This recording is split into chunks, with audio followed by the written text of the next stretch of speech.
I would also, in terms of practicalities, encourage you to think about your elevator speech. That is your stairwell speech, your speech on an elevator when you're in there with your CEO or your board of directors or your advisor, your city manager, your company supervisor, etc. Whoever it is that says, hey, you need to come down to the boardroom or join a Zoom session or a Teams meeting because you need to justify why your position matters and why it needs to be funded for another year. You need to have that speech ready to go. The 30-second version, the 1-minute version, the 5-minute version, etc. Because despite the forces that I talked about earlier, with geo-awareness being one of them, there's still a bit of a lack of awareness of why what you're doing adds value to an organization. There's still a little bit of the attitude of the following. Hey, I've got Google Maps on my phone. Why do I need you in my organization? What value do you bring? So be prepared to articulate the value that your geoinformatics background and your spatial thinking bring to that organization, because we're not quite there, in part because of the lack of spatial thinking and geography throughout the educational system. We don't need to talk about all that history, but that's one of the reasons why people are sort of unaware of the value that you bring. And also, if you look at this picture, feel free to put this in the chat box. What is that device that is now a doorstop? What is that object? I took this in an actual secondary school. It's now a doorstop, but what was it in the past? Some of you may know this. Maybe you've seen it in a museum somewhere. All right, some of the chat comments are coming in.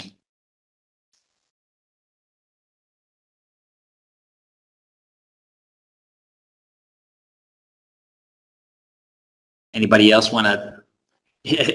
It's an old Mac. It's an old Mac computer.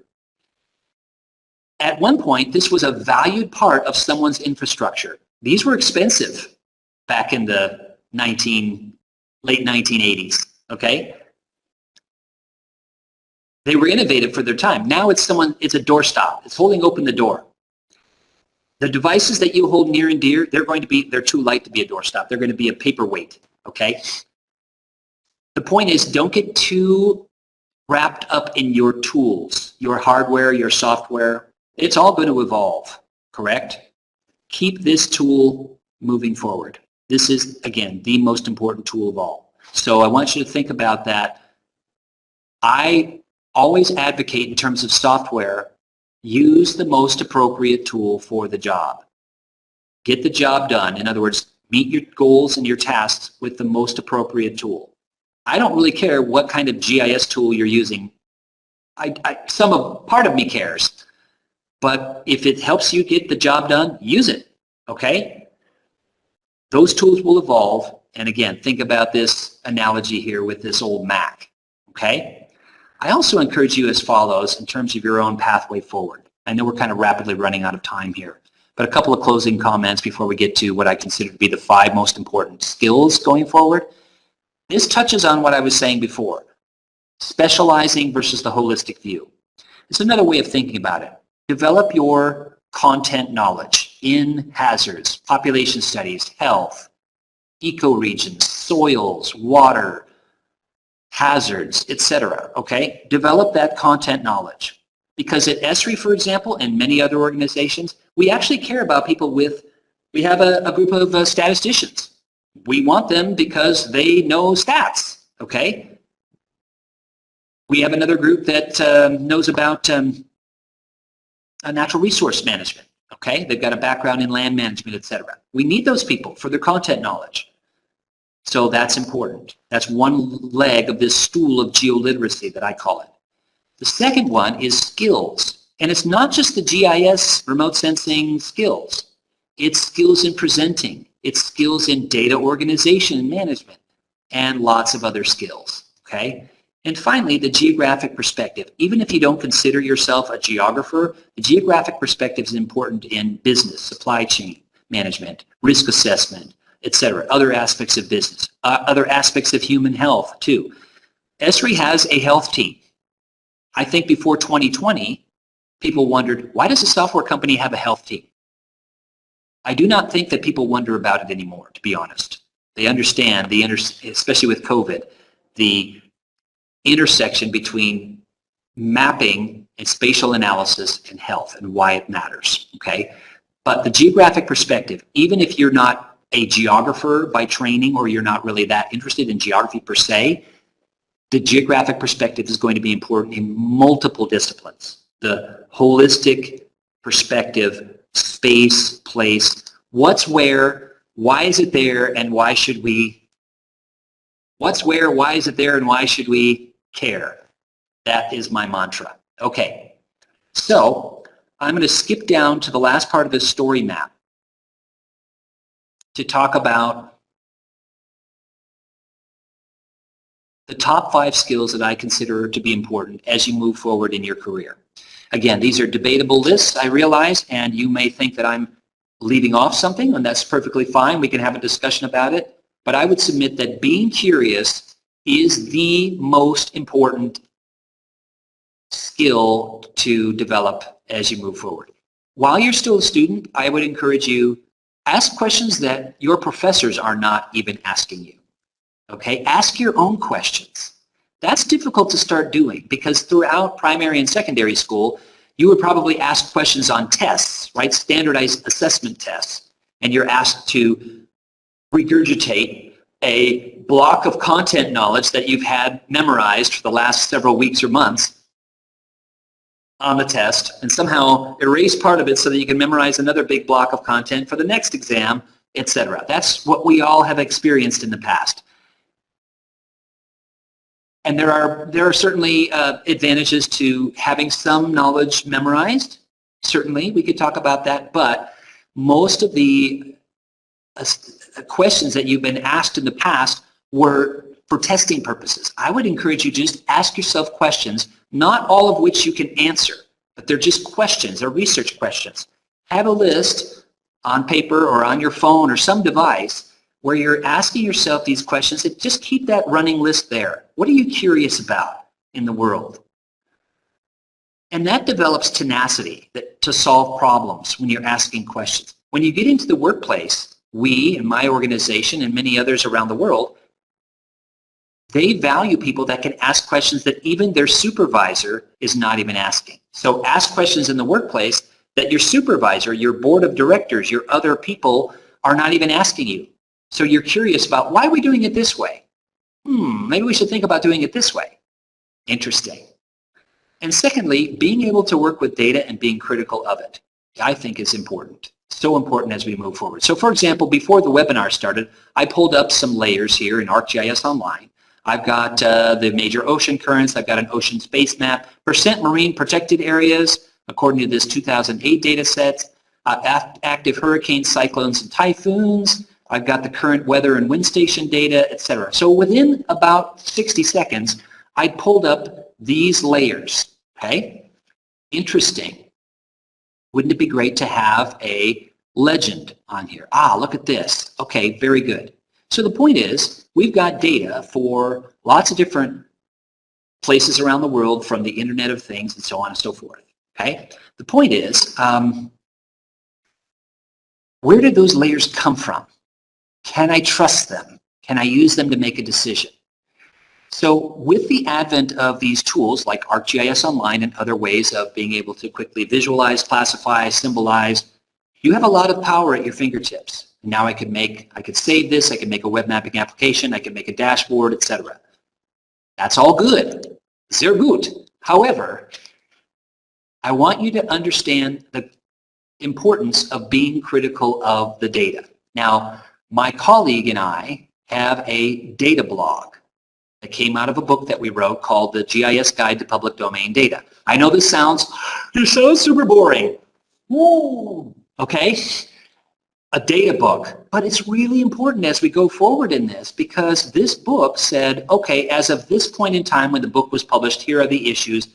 Here is how to get data, how do I decide if it's any good, and societal issues like crowdsourcing, copyright, ethics, location privacy, etc. They're all in the ongoing blog that we update weekly. So the latest one that I wrote last week is about, hey, here's a crowdsourcing reporting app and map and study on smoking on campuses, on university campuses. And it sounds really interesting, but I started getting uneasy about this kind of thing because I asked these questions. What kind of data is recorded? Who sees the data? How is the data being used? If it's being used to influence a policy, location can be a valuable tool, but if it's being used to punish, it can be an invasion of privacy. So I like to have people thinking about these issues in crowdsourcing and mapping. Okay, another entry in here. Again, these are very practical for you professors out there. They're very digestible, and they can be used for class discussions. They're basically one class discussion per essay.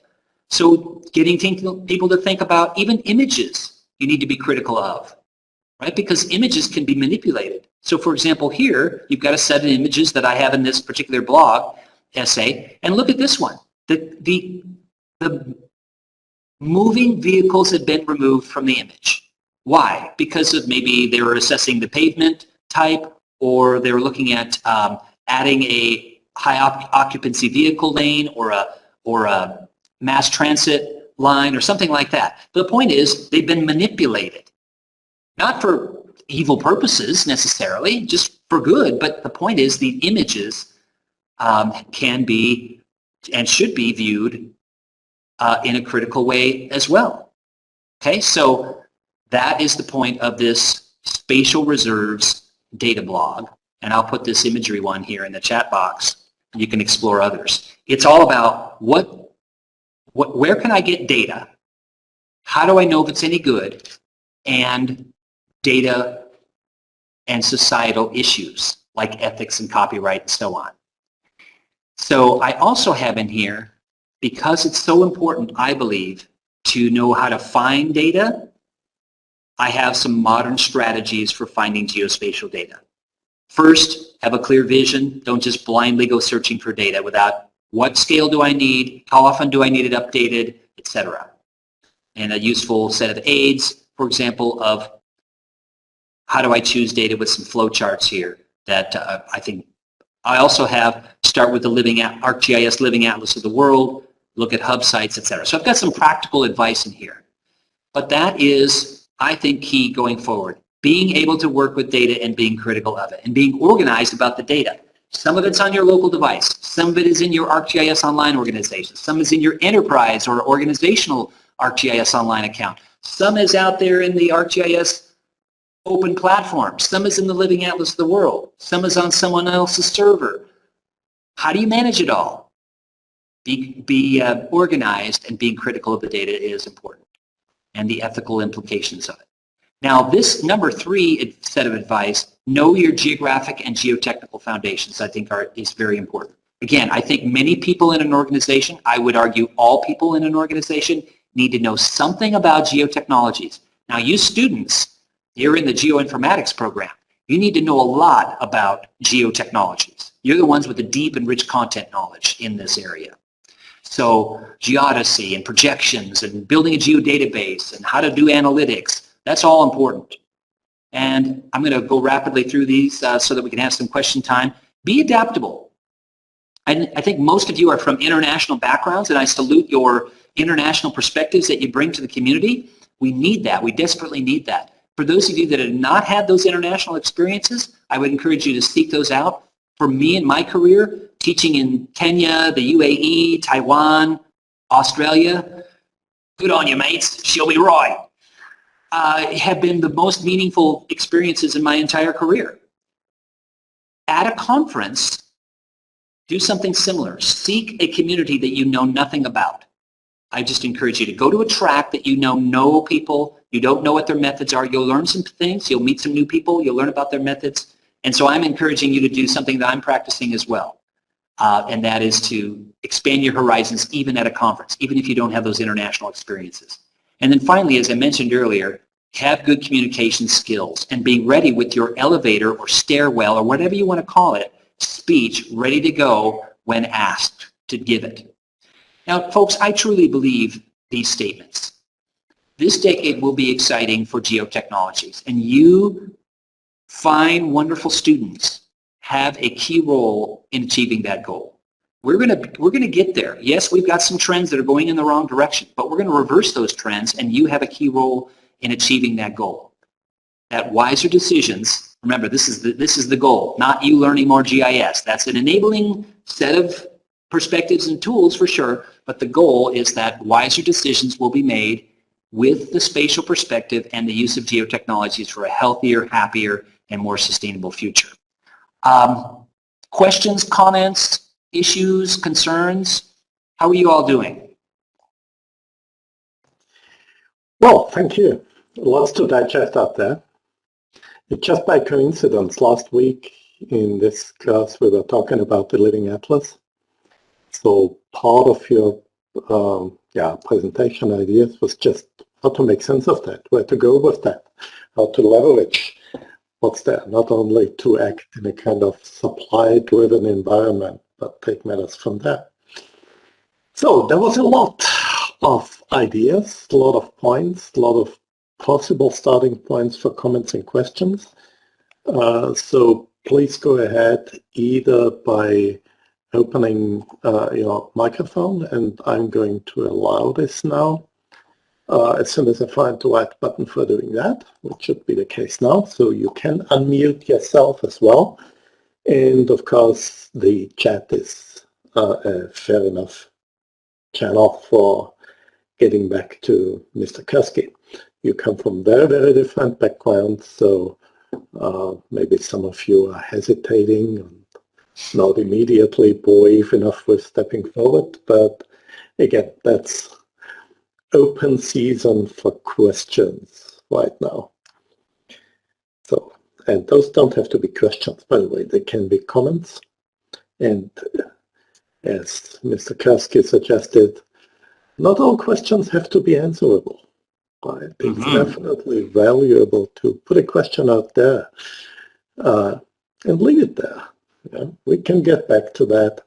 It stimulates our mind. There's nothing wrong about not answering a question. Well, in some cases it is, but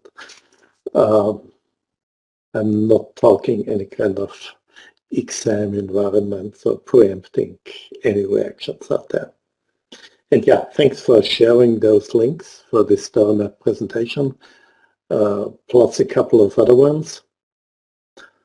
And I liked your point on know your data and be critical about them. Right? That's for sourcing. I'd like to add another one to regarding our own data. If we generate data, if we create data, aiming a little bit at whenever it's possible, whenever there's no privacy issues or NDA issues, let's be open about these. And there's a couple of phrases along the line of, it's great to have data, but it's even greater and better to share them. Because data, that's one of the wonderful characteristics of digital environments, that if I share my lunch with you, I only get half. And I might be a bit concerned about that. Even so, most of the time I'd be happy to share my lunch. But sharing data doesn't halve the value. It actually increases the value. So that's one point I'd like to kind of add to the data perspective whenever they are around. Yeah, so who wants to step ahead? Again, you are allowed to unmute and you can write. Both is fine, both is good. And I'll just stop talking to motivate you a little bit more to step ahead. Yeah, danke for the opportunity there, Dr. Strobel. Looking forward to chatting with these fine participants here. I know that was a lot to share, but I'm hoping that that at least encouraged you, inspired you, and got you thinking about things in perhaps a slightly different way. And of course, there is the opportunity, not only, but also, because it really was a lot, to go back, to get back to the recording and review and revisit some of these aspects of that. Actually take this opportunity to switch it off now, so just in case anyone does not want to be on the record.